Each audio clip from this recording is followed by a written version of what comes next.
wastad yn edrych mlaen i addurno'r tŷ adeg y Nadolig. Ac bod chi'n gallu prynu rhan fwyaf o pethau yn y siop y dyddiau hyn, dwi'n hoffi gwneud addurniadau fy hun gan ddefnyddio'r planhigion o'r ardd. Tybed ydych chi wedi meddwl am arwyddocâd Cristnogol y planhigion y byddwn ni'n defnyddio, ac yn fwy pwysig eu perthnasedd i'r Nadolig. I Gristnogion, mae planhigion bythol wyrdd yn arwyddocâd o fywyd tragweddol a dychwelyd o fywyd yn y Gwanwyn.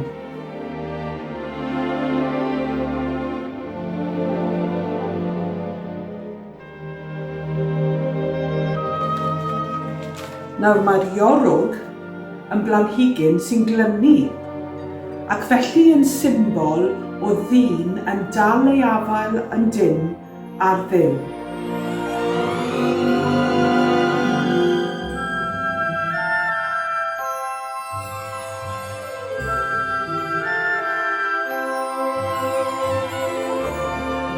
Y lili wen yn gynrychioli purdeb y forwyn faer,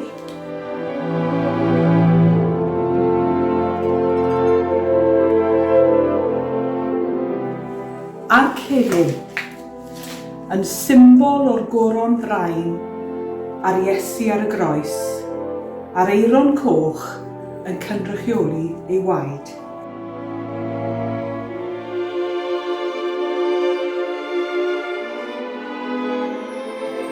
Dwi wedi clywed Betty Wyn yn sôn sawl gwaith am gysylltiad y Nadolig a'r Pasg, ac y gallwn ni ddim cael yr un heb y llall.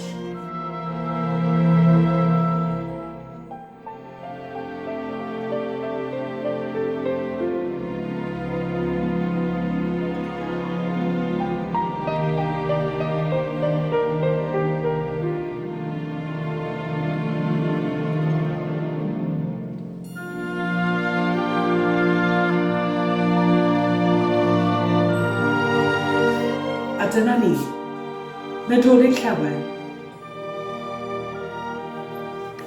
Mae gwyrddni'r ardd a'i stori yn atgof i ni gyd o'r ŵyl lle genid Iesu yn geidwad i'r holl fyd. Yn fythol wyrdd fe gofiwn am fywyd heb ddim terfyn a chofio'r atgyfodiad a'i fywyd yn y Gwanwyn. Y forwyn faer a'i ffurdeb gwyn, a'r iorwg yn annog i ni ddal yn dyn. Y celyn yn symbol o'r goron ddraen, dros adeg y Nadolig fe gofiwn am rain.